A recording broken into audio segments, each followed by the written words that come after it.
Hey everyone, in this video, I'm going to go over Slack roles. So I'm going to start with non-administrative roles.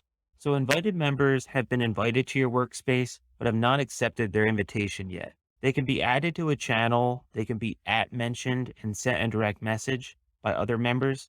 Invited members don't have an active Slack account yet, and you'll not be billed until they accept their invitation and sign into your Slack workspace for the first time. Some ways you can interact with invited members: you can add them to channels, you can mention them in public messages, and you can send them direct messages. When you mention an invited member or send them a direct message, they'll receive an email notification. If an invited member replies to an email notification, their message will be sent to the appropriate channel, thread, or direct message in Slack. Once an invited member joins your workspace, they'll see any channels that they belong to and their direct messages so they can continue to collaborate in Slack. If we move on to the next level, we have guests. Guests are people that may only need access to certain channels in your workspace. Typically, you would give guest access to people such as contractors, interns, or clients who only need limited access. Both workspace owners and workspace admins can invite guests and also determine how long they have access for. Guests are only available on paid plans. There are two types of guests. There are single channel guests and there are multi-channel guests. Both are pretty self-explanatory. Single channel guests have access to only one channel, and multi-channel guests have access to unlimited channels in your workspace. Single channel guests are free, but you can only add up to 5 single channel guests per active user. As for multi-channel guests are not free and are billed as regular members. Some of the privileges that guests have are: they're able to see members and bots in the channels they can access. They can accept a public channel invite from an owner or an admin. They can view message history and files shared in a channel they can access.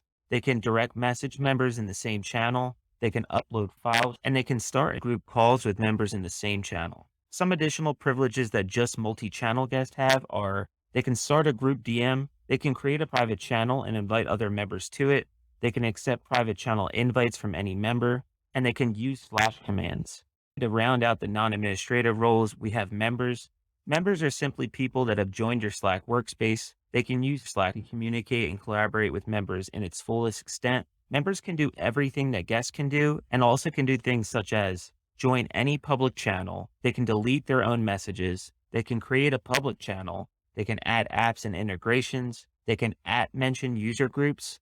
They can make everyone announcements in the general channel. They can be added to user groups. They can set reminders for channels or members. They can remove people from private channels, and they can also upgrade a free workspace to a paid plan. So if we move on to administrative roles, we'll start with Workspace Admin. I'm sure many of you are watching this video in hopes that you can become a Slack admin. Workspace admins manage their members, channels, and other administrative tasks for a workspace for which they are responsible. There could be multiple workspace admins in one workspace. Admins could be managers, senior administrative staff, or even IT engineers, among other things. Workspace admins can do everything members can do, plus a whole bunch of upgrades. They can create a Slack Connect channel. They can manage Slack Connect channels. They can make a public channel private. They can rename any channel. They can delete a channel. They can create user groups. They can invite new guests and invite them to public channels. They can deactivate a member's account. They can promote a workspace admin. They can turn on mandatory two-factor authentication. They can delete other people's messages. They can export data from public channels. I mean, the list really goes on. They have a ton more permissions than just regular members do. And as I'm sure you're noticing the pattern, as we go down these lists, each of these roles continue to be getting greater access. So if we move on to Workspace Owner, similar to a primary owner, which we haven't gone over yet, this role also holds the highest level of permissions, but they can't delete or transfer ownership of a workspace. There can be multiple workspace owners for one workspace. Workspace owners might include founders and executives, senior leadership, or heads of departments like human resources or engineering. As I mentioned previously, workspace owners can do everything workspace admins can, but they also have a few extra abilities. Workspace owners can set message retention policies. They can reset all members' passwords. They can turn on approved apps. They can demote a workspace admin. They can change your workspace plan, add a payment method, and view billing statements. And they can even set name display guidelines, workspace language, and your workspace name or URL.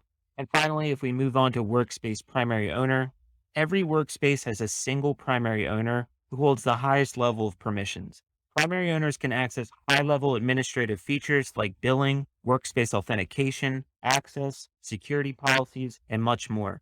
There can only be one primary owner, but this role can be transferred to another member. Workspace primary owners can do everything workspace owners can do with two extra upgrades. Workspace primary owners can delete or transfer ownership of a workspace, and they also can demote a workspace owner. I know this was a lot to take in, but there's actually a lot more to it with Slack roles. As you can see, in addition to having workspace level roles, there's also org level roles. Org level roles only exist in the enterprise grid plan. These roles do not exist in any of the other paid plans. So unlike the previous slide, I'm actually going to start at the bottom of this list rather than the top. So org admins are similar to workspace admins. There can be multiple org admins. They help manage org level administrative tasks.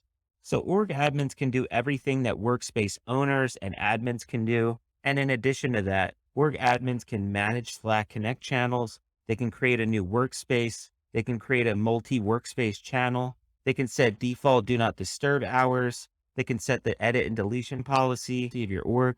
They can set public sharing policy. They can move channels between workspaces. They can manage multi-workspace channel creation, and they can set Slack bot response policy. I just wanted to note, you want to remember that an org owner and admin can choose to pass some of these privileges on to workspace owners and workspace admins, or even members if they choose. If we move on to org owners, just like org admins, there can be multiple org owners in your enterprise grid plan. Org owners hold the same level of permissions as the primary org owner, except they can't transfer ownership of the org. The org owner can do everything an org admin can do, but with several upgrades. Org owners can manage domain claiming, they can set up org-wide app management policies, they can configure single sign-on, they can allow users to change their email address or display name, and they can enable mandatory two-factor authentication. And finally, if we move on to the org primary owner, every org has a single primary owner, similar to how every workspace has a single workspace primary owner. By now, I'm sure you're noticing the pattern slash the parallel between org level roles and workspace level roles. If you remember from earlier in the video, I had mentioned that workspace primary owners are the only workspace role that can transfer ownership of a workspace.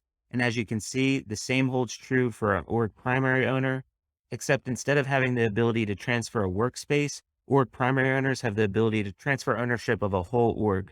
The org primary owner holds the highest level of permissions. The primary owner is the most powerful administrative role in all of Slack. Owners can access high-level administrative features such as billing, workspace authentication, access, security policies, and much more. I do want to note that this role can be transferred to another member. The org primary owner can do everything an org owner and an org admin can do with two extra permissions. They can transfer ownership of the entire org, like I mentioned, and they can use channel management tools. These system roles or org level roles provide more flexibility around permissions that can be granted to members, but they're only available on the enterprise grid plan. Now that we've gone over all the roles, I wanted to briefly show you a chart that I put together to help you all better remember which roles in Slack hold the highest permissions or the most permissions, and which roles hold the least permissions. So if you can remember this order, that the org primary owner holds the most permission in all of Slack, all the way down to the workspace admin, you should be well prepared for the exam. Based off of my experience, much of the Slack exam is going to test your ability to be given a scenario where you're going to need to determine what is the best solution given the role that you have in Slack. If it's helpful, I recommend taking a screenshot of this chart and going through each role and understanding each role's capabilities and limitations. That's all I have for this video. Thank you all for watching today, and I'll see you in the next video.